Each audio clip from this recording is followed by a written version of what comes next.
राम राम सभी को। कैसे हैं आप सभी? उम्मीद करता हूं अच्छे होंगे और भर्ती का इंतजार कर रहे होंगे और भर्ती का वेट करते करते थोड़े से थक भी रहे होंगे, थोड़े से मायूस भी हो रहे होंगे, है ना। लेकिन ऐसा कुछ नहीं करना, आपको मोटिवेट रहना है और पढ़ते रहना है। आज हम साइंस के बहुत ही अच्छे क्वेश्चंस करने वाले हैं। 20 ये क्वेश्चंस होने वाले हैं और लेकिन ये 20 के 20 हैं, बड़े शानदार क्वेश्चंस होने वाले हैं जो आपके एग्जाम्स में बार बार आते हैं, एचएसएससी के द्वारा बार बार पूछे जाते हैं। उन क्वेश्चंस को हम यहां पर करने वाले हैं और उम्मीद करता हूं आप सभी स्टूडेंट जो हमारे साथ पहले से जुड़े हुए हैं, आप सभी इन क्वेश्चंस का आंसर करोगे। कुछ नए क्वेश्चंस है, कुछ अच्छे क्वेश्चंस है, वो आपको याद हो जाएंगे और जो क्वेश्चंस बार बार रिपीट होते हैं, आपने पहले भी पढ़ रखे हैं, उनका आपका रिवीजन हो रहा होगा। ठीक है जी। पहला क्वेश्चन आपके सामने है और आप सभी को आंसर करने की कोशिश करनी है। आज देखो इंग्लिश में अवेलेबल नहीं है, हिंदी में है तो काम चला लेना, ठीक है। बाकी इंग्लिश में आ जाएंगे, आज नहीं है। बताओ, क्षोभ मंडल है वो वायुमंडल का सबसे तप्त भाग है क्योंकि। देखो सभी मंडल के बारे में मैंने आपको बताया था, वो कितने से कितना है वो भी मैं आपको बता चुका हूं, लेकिन एग्जाम में थोड़ा एक्स्ट्रा पूछ लिया जाता है। जैसे एक क्वेश्चन है कि क्षोभ मंडल वायुमंडल का सबसे तप्त भाग है, तप्त का मतलब क्या होता है? गर्म। और अपने जो ताता कह दिया करे ना वो कि सबसे ताता भाग है, क्यों है ये हमें बताना है। अब बताओ क्यों है? क्षोभ मंडल की बात हो रही है, वायुमंडल का सबसे तप्त भाग है, ऐसा क्यों है?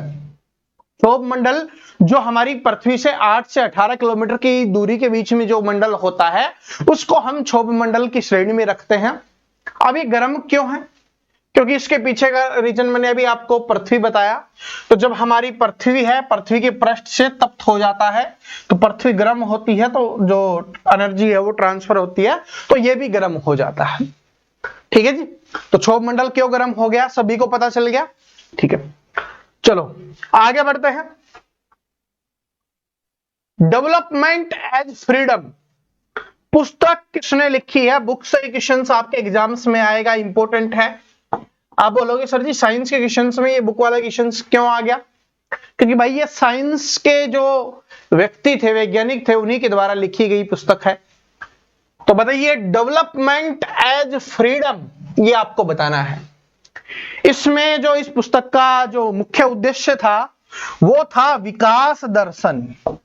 विकास दर्शन कि भाई जो विकास है, विकास का मतलब किसी व्यक्ति का नाम नहीं है, ये आपके ताऊ चाचा वाला विकास नहीं है, ठीक है, पड़ोसी विकास नहीं है। विकास का मतलब होता है प्रोग्रेस होना, डेवलपमेंट होना। ये जो डेवलपमेंट है, विकास है तब होगा जब आप फ्रीडम दोगे, आजादी दोगे। इसके बारे में ये पुस्तक है, ठीक है। और आजादी का गलत फायदा उठाने वाले भी लोग होते हैं। लेकिन ये पुस्तक किसके द्वारा लिखी गई है? अमर्त्य सेन जी के द्वारा लिखी गई है। तो ऑप्शन नंबर सी क्या हो जाएगा? यहां पर करेक्ट आंसर हो जाएगा। ठीक है जी। बाकी सारी बुक्स है वो आपको करवाई जाएंगी, टेंशन मत लो। आप सभी को पता है ना, अपनी एक सीरीज आएगी जिस दिन आपके ऑनलाइन फॉर्म स्टार्ट हो जाएंगे, उसके बाद उसमें 20 से 30 क्लासेज हम करेंगे और उसमें ये सब कुछ समाप्त कर लेंगे। ठीक है जी। 90 नंबर की तैयारी मैं आपकी करवाने वाला हूं, मैं लिख के दे देता हूं, 90 नंबर की तैयारी मैं आपकी करवाने वाला हूं, 10 इंग्लिश को छोड़कर। ठीक है जी। और मोस्टली क्वेश्चंस आपको वहीं से देखने के लिए मिलेंगे। बाकी आप अपने नोट से पढ़ रहे होगे, जो नोट से नहीं पढ़ रहे उनसे रिक्वेस्ट है, जो हमारे प्यारे स्टूडेंट हैं, कि भाई आप सभी को नोट्स ले लेने हैं। अपने ऐप पे नोट्स हैं और सिर्फ 99 रुपए अभी उनका प्राइस है। जैसे ही फॉर्म भरे जाएंगे इनका प्राइस इंक्रीज हो जाएगा, फिर मत बोलना। और ऐप का लिंक है वो आपको डिस्क्रिप्शन में मिल जाएगा, वहां से जाके आप ले सकते हो। और देखो ये जो 99 रुपए आप सभी स्टूडेंट के कहने पे मैंने रखा था, इनसे जो मिल रहा होता है उसी से मैं चीजें ऐड कर रहा होता हूं। जैसे स्टार्टिंग में कुछ स्टूडेंट ने ऐड किया तो फिर मैंने परचेज किया, तो फिर मैंने इसमें कंप्यूटर ऐड कर दिया, क्योंकि जो मेंस के एग्जाम में आएगा और हरियाणा पुलिस के एग्जाम में सहायता करने वाला है। अभी मैंने यहां पर हरियाणा जीके के क्वेश्चंस में ऐड कर दिए हैं, आप जाके देखोगे तो आपको पता चल जाएगा, आज ऐड हो चुके हैं हरियाणा जीके। ठीक है, ये नोट्स में शुरुआत में नहीं थे, लेकिन जो स्टूडेंट ये ये परचेज करते हैं ना, जो इनसे जो पैसे मिलते हैं उन्हीं से मैं और चीजें ऐड करवा देता हूं, जो टाइपिंग वगैरह है, जो क्वेश्चंस को मैनेज करते हैं, उन टीम को पैसे चले जाते हैं और आपका ये बन जाता है। ठीक है, तो ये आपके लिए ही फायदेमंद है। ठीक है, और जैसे अभी यहाँ पर जो स्टूडेंट और परचेज करेंगे, कुछ और चीजें आपके लिए ऐड कर देंगे जो आपके लिए इंपॉर्टेंट होगी एग्जाम के लिए। लेकिन पढ़ते रहना, ऐसा नहीं कि नोट्स ले लो और फिर पढ़ते ना रहो, फिर कोई फायदा नहीं है। चलो, खेल के क्षेत्र में प्रशिक्षकों यानी जो कोच हैं, उनको उत्कृष्ट योगदान के लिए भारत सरकार द्वारा कौन सा पुरस्कार प्रदान किया जाता है, ये अपने को बताना है। कोच को कौन सा पुरस्कार दिया जाता है, ये आपको बताना है, जो कोच होते हैं। और ये जो पुरस्कार है, ये 1985 से देना इसकी शुरुआत हुई है। ठीक है जी, और इसमें लगभग 10 लाख रुपए की राशि दी जाती है। ठीक है, तो ये कौन सा हो जाएगा, द्रोणाचार्य पुरस्कार। कोच मतलब गुरु, और गुरु कौन था, द्रोणाचार्य, तो द्रोणाचार्य पुरस्कार दिया जाता है। और द्रोणाचार्य का शिष्य कौन था, यानी कि जो खिलाड़ी था वो कौन था, तो खिलाड़ियों को जो पुरस्कार दिया जाता है वो कौन सा है, अर्जुन पुरस्कार है।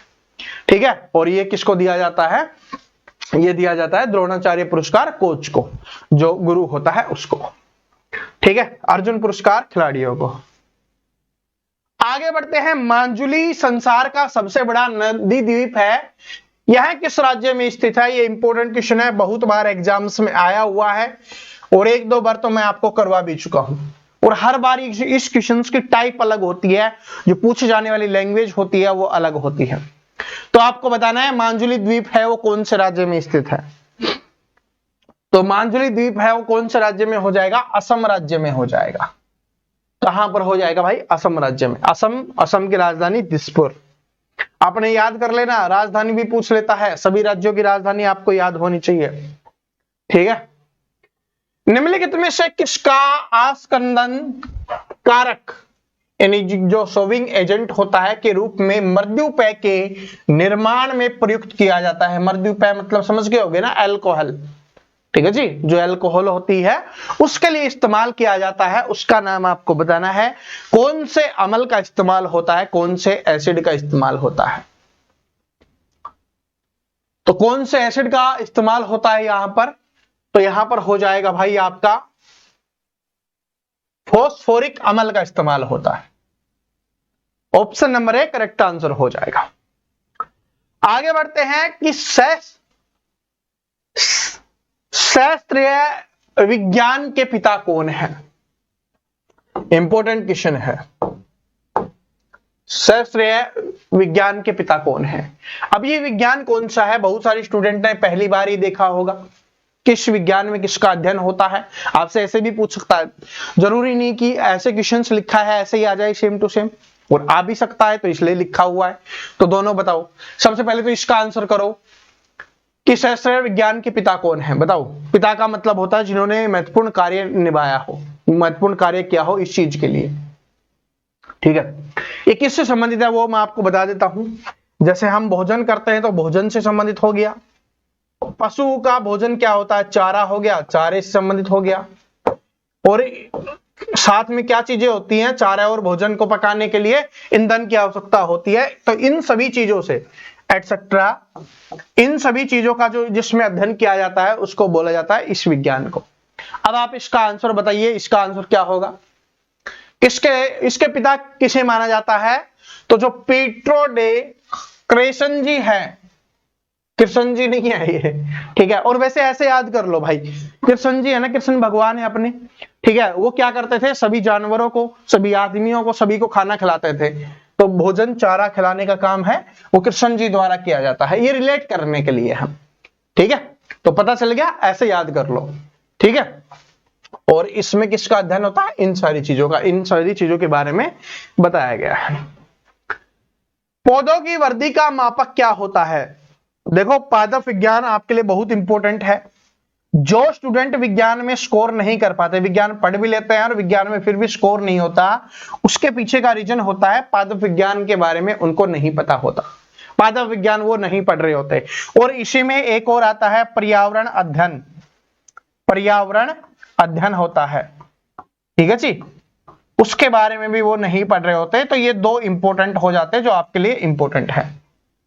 ठीक है, पर्यावरण तो समझ गए होंगे, हमने स्टार्टिंग वाला जो क्वेश्चन पढ़ा था वो पर्यावरण से संबंधित था। तो इसलिए जो साइंस वाले नोट्स है ना, उसमें पर्यावरण अध्ययन के मैंने अलग से क्वेश्चन डाले हुए हैं।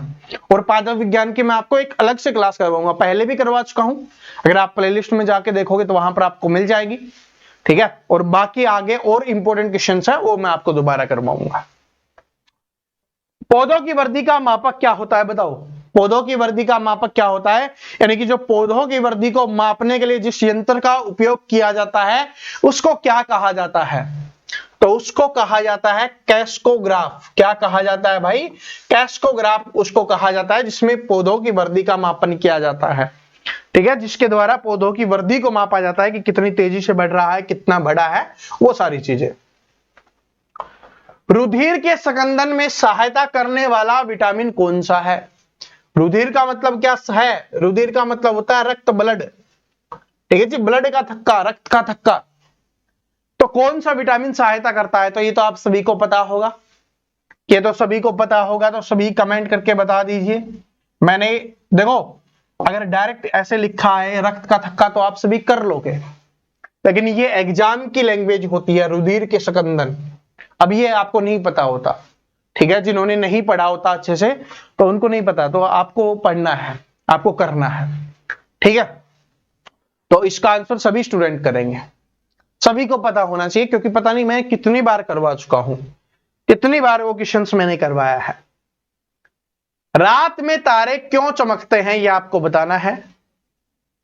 तो तारे चमकने या तारे जो टिमटिमाते हैं उनके पीछे का क्या कारण है? ये HSSC का फेवरेट क्वेश्चन रहा है भाई, बहुत बार एग्जाम्स में पूछा गया है। ऑप्शंस देखो, सबसे पहले ऑप्शंस पढ़ा करो, फिर आपको पता चल जाएगा इसका आंसर क्या है, फिर उसी हिसाब से आपको इसका आंसर करना है। अनेक अपवर्तनों के कारण, अनेक परिवर्तनों के कारण, पृष्ठ तनाव की प्रक्रिया के कारण, तो बताओ कौन सा हो जाएगा? तो अनेक अपवर्तनों के कारण, जो अपवर्तन होते हैं बहुत सारे, उनकी वजह से क्या होते हैं? तारे हैं वो टिमटिमाते हैं या तारे हैं वो चमकते हैं। ठीक है जी। औषधियों में स्वापक यानी कि एनीस्थीसिया, एनीस्थीसिया के रूप में यौगिकों के किस युगल का प्रयोग किया जाता है ये अपने को बताना है। औषधियों के स्वापक या जो एनीस्थीसिया है उसके रूप में यौगिकों के किस युगल का प्रयोग किया जाता है, किस जोड़े का प्रयोग किया जाता है ये आपको बताना है। किस किस चीज का प्रयोग होता है बताइए, सभी स्टूडेंट आंसर करेंगे। किस किस का होता है, किस जोड़े का, यानी दो चीजें इनमें से कौन सी है जिसका प्रयोग किया जाता है? बताओ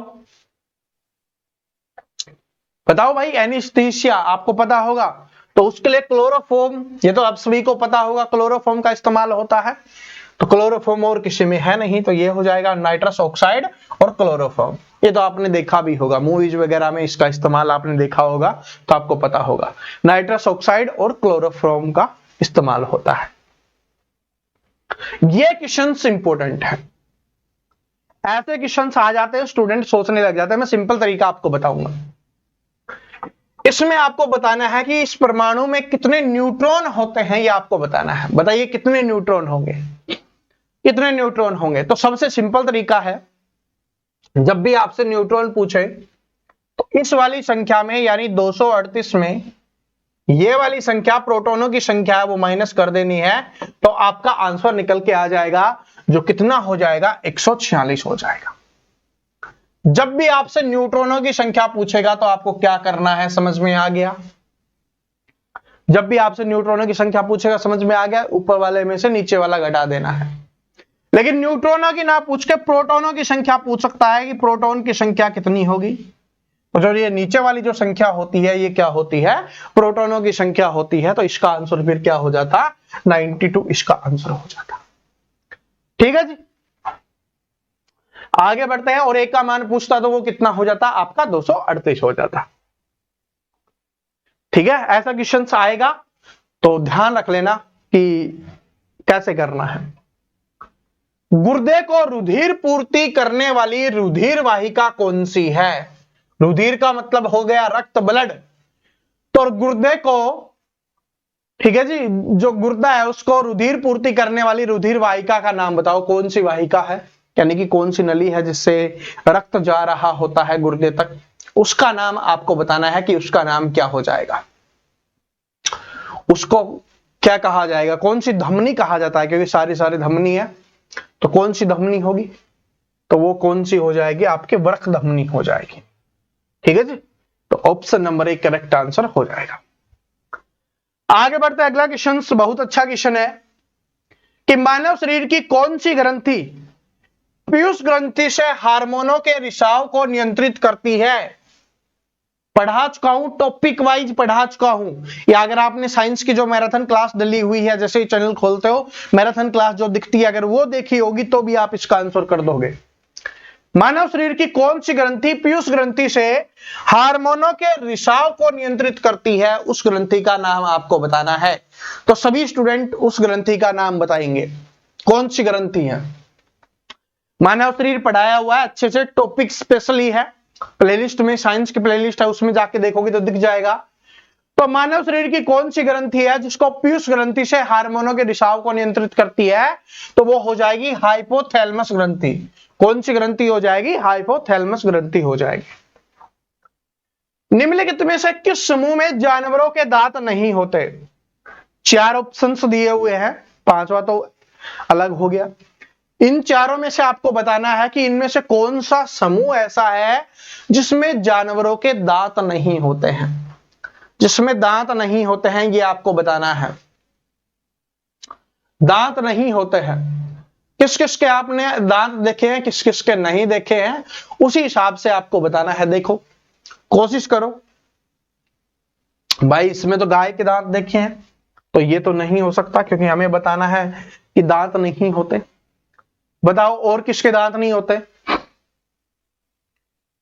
बताओ किसके दांत नहीं होते, आंसर करो।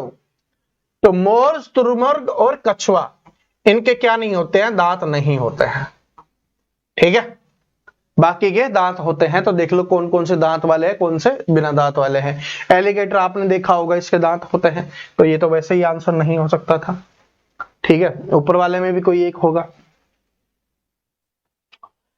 वृक्ष के तनों में रहने वाले प्राणियों को क्या कहा जाता है, बताओ। वृक्ष के तनों में, बचपन में आपने देखे होंगे ना, बहुत सारे तोते रहते हैं वृक्ष के तनों में। ठीक है, हमारे बचपन में तो था भाई, सिर्फ तोते ही रहते थे। ठीक है, जिनको पसंद थे वो निकाल निकाल के लेके आते थे। वृक्ष का तना होता था, बीच में खोखला होता था, वहां से निकाल लेते थे। और भी बहुत सारे रहते हैं पशु पक्षी प्राणी।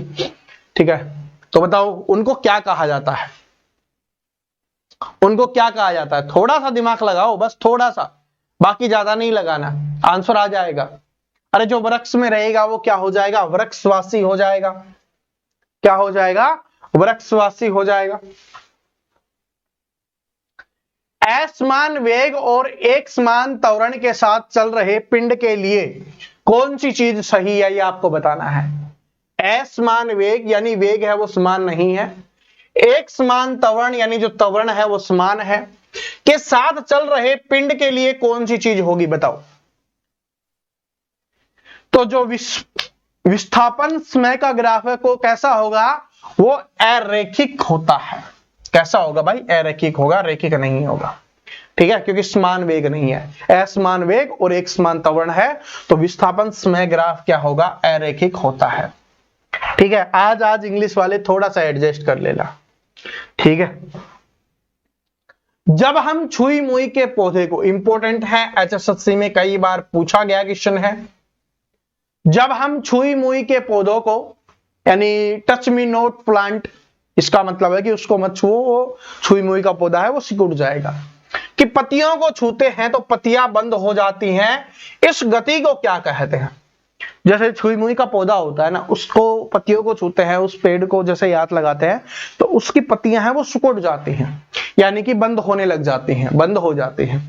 ठीक है, अब उसको क्या कहा जाता है, उस गति को क्या कहा जाता है, ये अपने को बताना है।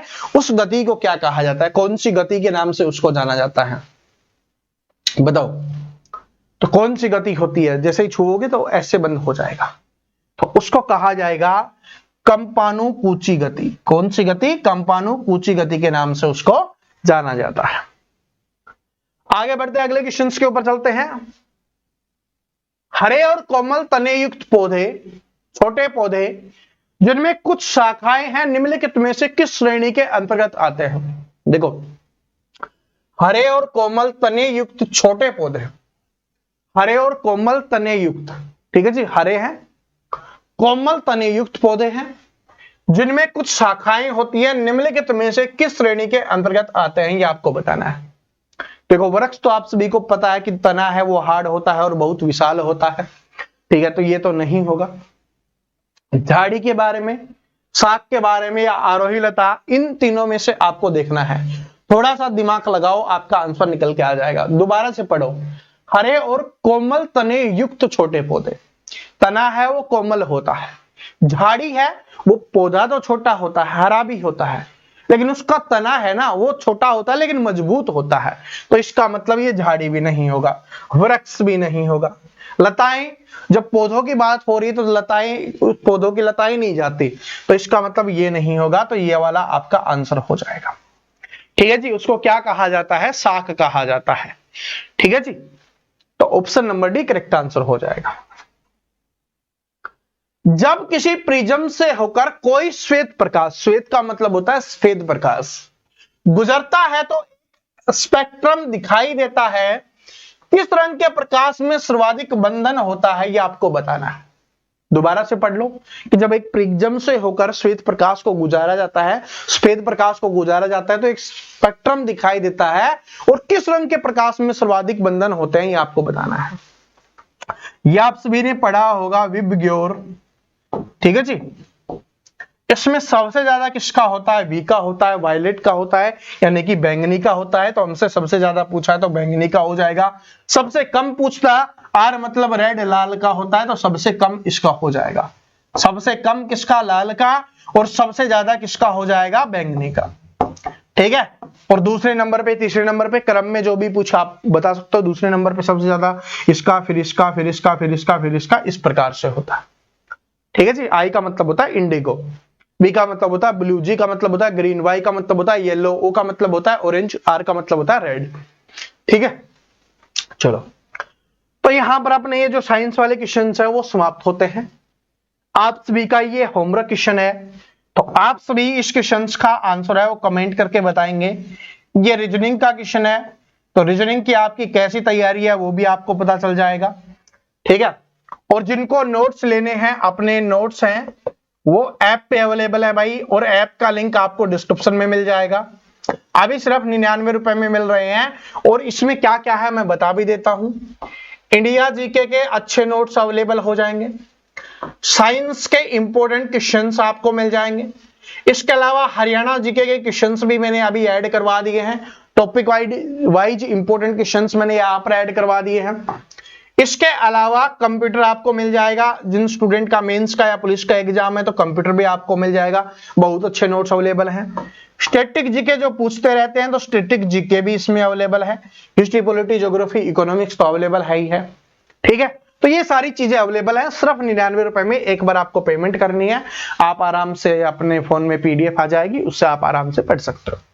ठीक है जी, तो उम्मीद करता हूं आज वाली क्लास थोड़ी सी अच्छी लगी होगी, क्योंकि इंग्लिश में नहीं थी तो इंग्लिश वाले स्टूडेंट थोड़ा सा कंफ्यूज हो रहे थे, लेकिन अच्छी लगी होगी। तो आगे और अच्छी क्लास आएंगे, टेंशन मत लेना। जो मैंने आपसे वादा किया है कि मैं आपकी 90 नंबर की तैयारी करवाने वाला हूं, तो 90 नंबर की तैयारी है, बड़ी शानदार होने वाली है।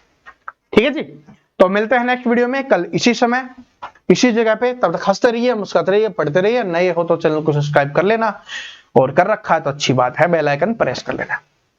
जय हिंद, जय हरियाणा, जय हरियाणा।